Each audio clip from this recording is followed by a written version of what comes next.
मैं आपसे एक सवाल पूछता हूं, बस ईमानदारी से जवाब दीजिएगा। क्या आपकी जिंदगी में भी कुछ प्रॉब्लम्स बार बार रिपीट हो रही हैं? पैसा आता है लेकिन टिकता नहीं, रिश्ते ठीक होते होते अचानक बिगड़ जाते हैं, सेहत कभी पूरी तरह स्टेबल नहीं रहती, और सबसे अजीब बात, आपने कभी किसी का बुरा नहीं किया फिर भी चीजें आपके खिलाफ क्यों चली जाती हैं? अगर मैं कहूँ इसका कारण कोई इंसान नहीं और ना ही आपकी किस्मत है, तो असल वजह है आपके ऊपर नजर का लगना। जब भी किसी पर कोई नजर लगती है, टोक लगती है, किसी की हाय लगती है, तो वो इंसान अपने जीवन में जिस प्रोग्रेस पे चल रहा होता है, अचानक वहां पर ब्रेक आ जाती है। वो फिर कोशिश करता है, फिर रुकावट आ जाती है और उस इंसान को समझ में ही नहीं आता। और ऐसे में इस प्रॉब्लम का सॉल्यूशन हमारे घर में रखी हुई एक चीज से हो सकता है, और वो चीज इतनी साधारण है कि हम उसे सब्जी ही समझ लेते हैं। आज हम बात करेंगे कद्दू की, लेकिन रुकिए, ये वीडियो ना अंधविश्वास है और ना ही कोई ब्लाइंड बिलीफ। ये है साइंस, साइकोलॉजी, एस्ट्रोलॉजी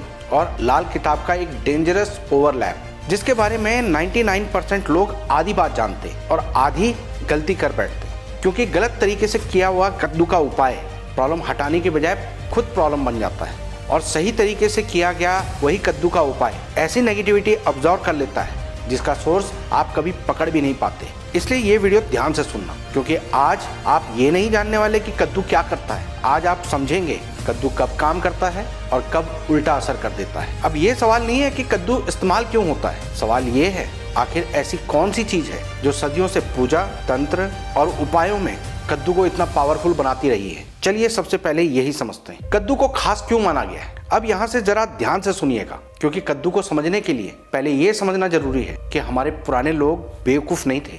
जिस चीज को वो पूजा में, उपाय में और तांत्रिक क्रियाओं में बार बार इस्तेमाल करते थे, वो किसी रीजन के बिना नहीं हो सकता। कद्दू कोई रैंडम सब्जी नहीं है, ये उन गिनी चुनी चीजों में से है जिसे लगभग हर परंपरा में एब्जॉर्ब करने वाला माना गया है। इसका उदाहरण आप साउथ में देखें तो जब भी घर का मुहूर्त, कोई नजर टोक होती है या कोई घर में नया व्यक्ति प्रवेश करता है, तो उसकी पहले नजर उतारी जाती है। नॉर्थ इंडिया में उपायों के तौर पर इसे लंगर में बांटा जाता है। अगर हम विदेश की बात करें तो फेंग शुई, जो चाइनीज, जापानीज और कोरियन पद्धति में अपनाई जाती है, वहाँ पर कद्दू को सुखाकर उसे घर में टांगा जाता है ताकि आपको नजर टोक ना लगे। चलिए पहले कद्दू का नेचर समझते हैं। ये भारी होता है, अंदर से खोखला होता है और ये जल्दी खराब नहीं होता, यानी ये अपने अंदर एब्जॉर्ब करने की ताकत और रोक कर रखने की क्षमता रखती है। इसलिए जब भी घर में बिना वजह डर, भारीपन, चिड़चिड़ापन या लगातार ब्लॉकनेस फील होती है, तो हमारे शास्त्रों ने कहा है तो उस भारीपन को किसी भारी माध्यम से ट्रांसफर कर दो, और वहीं से कद्दू का इस्तेमाल शुरू होता है। ग्रहों की दृष्टि से अगर आप इसको समझें तो आपको समझने में थोड़ी आसानी होगी। दोस्तों, ज्योतिष में, खासकर लाल किताब में, इसको बड़ी क्लियरली समझाया गया है। बृहस्पति प्राणवायु है, पॉजिटिविटी है, हमारे धैर्य, बरकत और समृद्धि को रिप्रेजेंट करता है। राहु हर्डल्स है, परेशानी है, नेगेटिविटी को प्रेजेंट करता है, उलझन, जाल और असमंजस की स्थिति को पैदा करता है। बुध जो कि एक होलो है, उसके अंदर सब कुछ समाया हुआ है, और बुध के दायरे में राहु और बृहस्पति ये दोनों सिमटे हुए हैं। बुध हमारे नसें हैं, बुध को ही मटका कहा गया है। मटके के अंदर आप देखते हैं, हमारी नसों के अंदर देखते हैं, ऑक्सीजन और कार्बन डाइऑक्साइड, गंदी गैसें, ये सब इकट्ठी होती हैं, और उस बुध ने उसको दायरे में रखा हुआ है। लाल किताब कहती है कि बृहस्पति और राहु के मिलने से बुध का निर्माण होता है। बुध जो बुद्धि है और राहु आइडियाज, बृहस्पति ज्ञान। बृहस्पति और राहु का कॉम्बिनेशन आपकी बुद्धि की तीव्रता को बढ़ाता है। अब इसमें जब भी राहु की मात्रा बढ़ जाती है तो वही बुध अब राहु के तरीके से चलता है, यानी हमारी बुद्धि उन विचारों से चलती है जैसे विचार राहु ने क्रिएट किया, और राहु ने विचार नेगेटिव क्रिएट किए तो हमारे एक्शन में उसका प्रभाव दिखता है। जब राहु एक्टिव हो जाता है तो हमारे कामों में रुकावटें आने लगती हैं। राहु एक्टिव कैसे होता है? जब किसी की नज़र लग जाती है, जब किसी की टोक लग जाती है, जब कोई इंसान ओवर कॉन्फिडेंट हो जाता है, यानी आपके अंदर से बृहस्पति के गुण, सब्र, ज्ञान और पॉजिटिविटी कम हो जाती है। राहु की फास्ट एक्शन, उलझन वाले डिसीजन और असमंजस की स्थिति आपके एक्शन में आपकी बुद्धि को नेगेटिव कर देते हैं, और आप फिर नेगेटिव डिसीजंस लेते हैं। आपके फैसले गलत जाते हैं, और जहां पर चीज़ों को ढंग से मैनेज करना चाहिए वहां पर आपके द्वारा खुद गलती हो जाती है, और इसे कहते हैं कि 99 पर क्लीन बोल्ड होना, यानी शुरुआत आपने बहुत अच्छी करी लेकिन लास्ट मोमेंट पर आपका ऑरा, आपकी बुद्धि, आपकी समझबूझ गलत डिसीजन पे चली गई राहु के प्रभाव में आने के कारण, जिससे बुध नेगेटिव हो गया। और ऐसे में फिर आपको लगता है कि आपके ऊपर किसी ने तंत्र कर दिया है, आपको किसी ने नजर टोक लगा दी है, आपका काम बंद गया है। आपने देखा होगा कद्दू का उपाय हमेशा हटाने से जुड़ा हुआ है, रखने से नहीं। और यहीं पर 90% लोग गलती कर देते हैं। लोग सुन लेते हैं कि कद्दू से नेगेटिविटी निकलती है, पर ये नहीं समझते कि कौन सी नेगेटिविटी, कितनी और कब। हर प्रॉब्लम नेगेटिविटी नहीं होती और हर नेगेटिविटी कद्दू से नहीं निकलती।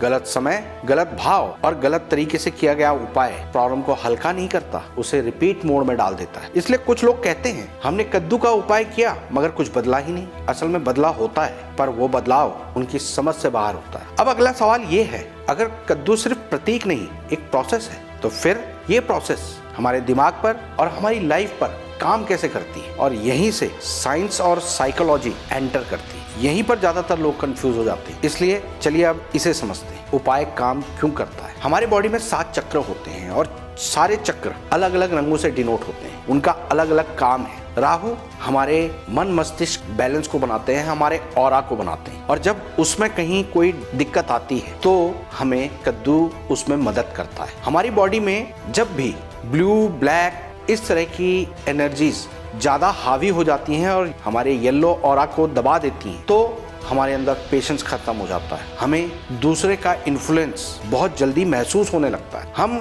दूसरे के बहकावे में बहुत जल्दी आ जाते हैं और किसी भी चीज से बहुत जल्दी उत्तेजित हो जाते हैं, और ऐसे में हमारे डिसीजंस गलत जाते हैं। कद्दू में यही एक पावर है कि वो उन नेगेटिव एनर्जीज को ऑरा में से एब्जॉर्ब करने की क्षमता रखता है, और उसे जब हम अपने से दूर करते हैं, वो हमारी बॉडी की उस एक्स्ट्रा एनर्जी को हमसे दूर ले जाकर हमारी बॉडी को नॉर्मल पोजीशन पर ले आता है। हमारा दिमाग हर समय लॉजिक से काम नहीं करता। दिमाग 2 चीजों पर सबसे ज्यादा रिएक्ट करता है, सिंबल्स और एक्शन। इसलिए शादी में फेरे होते हैं, कोर्ट में ओथ ली जाती है और मंदिर में घंटी बजाई जाती है। इन सब का असर कान या आंखों पर नहीं होता, सीधा हमारे सबकॉन्शियस माइंड पर होता है। जब आप किसी चीज में अपनी परेशानी डालते हो, उसे हाथ में लेते हो, उसे घुमाते हो और उसे घर से बाहर करते हो, तो दिमाग को एक साफ मैसेज मिलता है कि ये बोझ अब मेरा नहीं है। और जैसे ही दिमाग इस बात को एक्सेप्ट कर लेता है, तो उसके बाद डिसीजंस बदलने लगते हैं। ध्यान रखिए, उपाय किस्मत नहीं बदलता,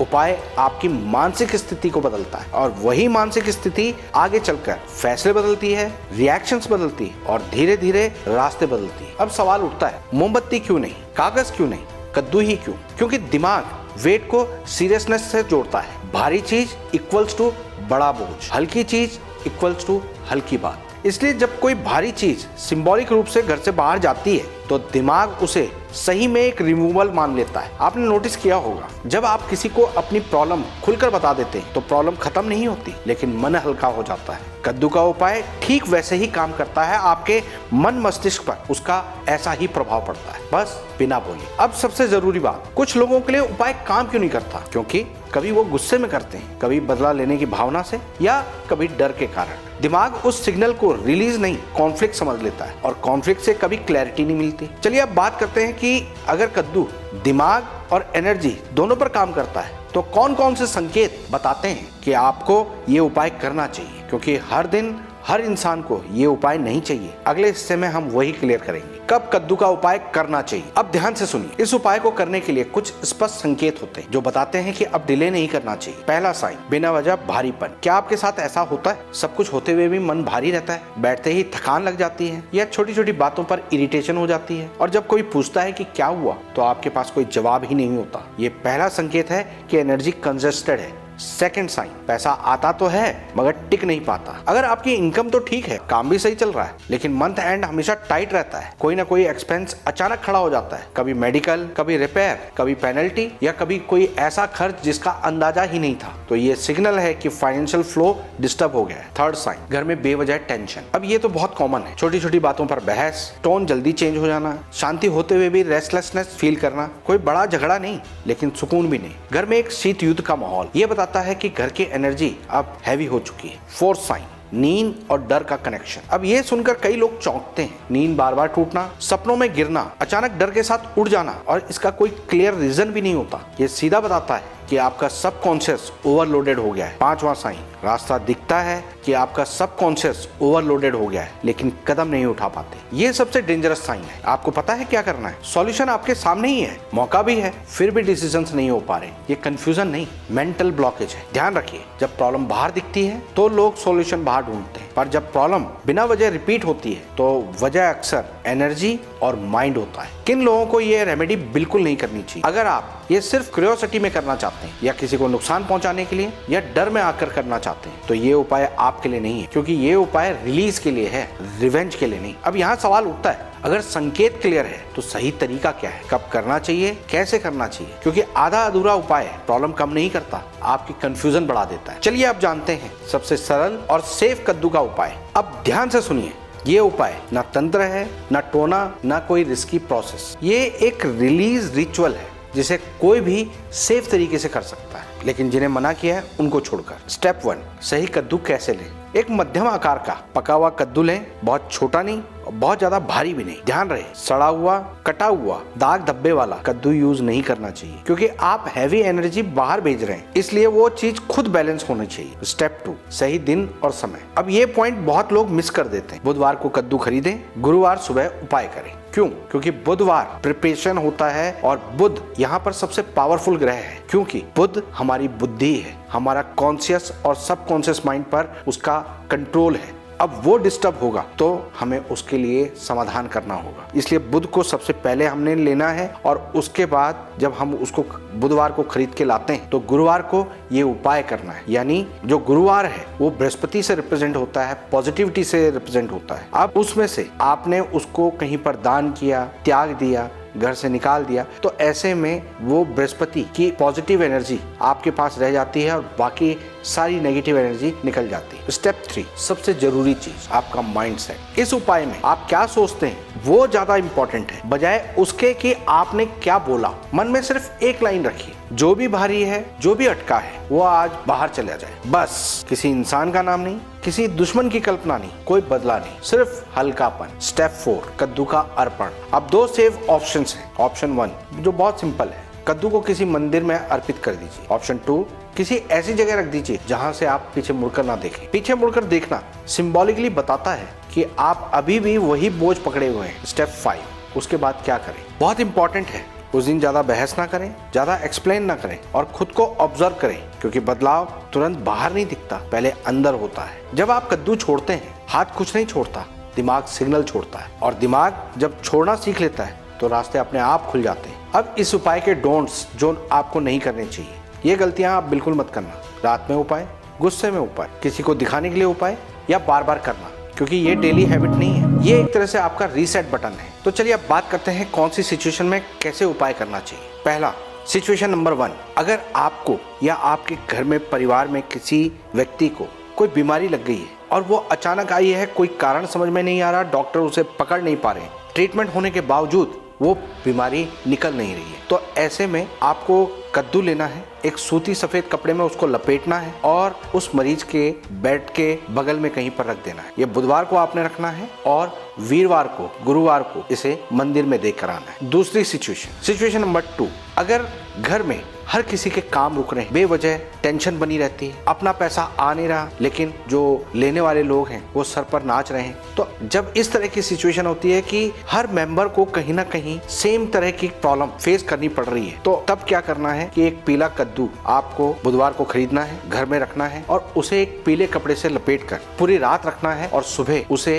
एंटी क्लॉक अपने दरवाजे पर या अपने घर के सभी सदस्यों के ऊपर से घुमाकर और घर से निकल जाना है। ध्यान रहे कि जब आप घर से निकल रहे हो तो कोई भी घर का सदस्य निकलते वक्त आपके सामने ना आए और उस कद्दू को ले जाकर किसी चौराहे पे, किसी ऐसे वीरान स्थान पर रख के आ जाएं जहां कोई उसे ना छेड़े, ना हाथ लगाए। थर्ड सिचुएशन नंबर 3, ये प्रिकॉशन के तौर पर किया जाता है। जैसे आप कोई फैक्ट्री स्टार्ट कर रहे हैं, मकान बनाना शुरू कर रहे हैं, या आपने मकान बना लिया है, अब आप वहां प्रवेश करने वाले हैं, लोगों की नजर ना लगे, किसी तरह के आपके शुभ कार्य में बाधा ना आए, तब कद्दू में एक छोटा सा छेद किया जाता है, थोड़ी सी कुमकुम डाली जाती है, उसमें एक कपूर रखा जाता है और उसे जलाकर फिर पूरा उतारा किया जाता है और उसके बाद उस कद्दू को कहीं दूर वीराने में फेंक दिया जाता है या फिर जल प्रवाह कर दिया जाता है। सिचुएशन नंबर 4, जब आपके घर में बरकत नहीं आ रही है, पैसा इधर उधर वेस्ट जा रहा है, आपके कामों में आसानी से कोई काम नहीं बन रहा, परिवार के सभी सदस्य किसी न किसी रूप से परेशान है, कोई हेल्थ को लेकर परेशान है, कोई नौकरी को लेकर परेशान है, किसी का बिजनेस दिक्कत में है, किसी की पढ़ाई दिक्कत में है, तो ऐसी सिचुएशन में आप एक दिन कद्दू अपने घर में रखें, एक से ज्यादा भी रख सकते हैं। और ऐसी जगह जहां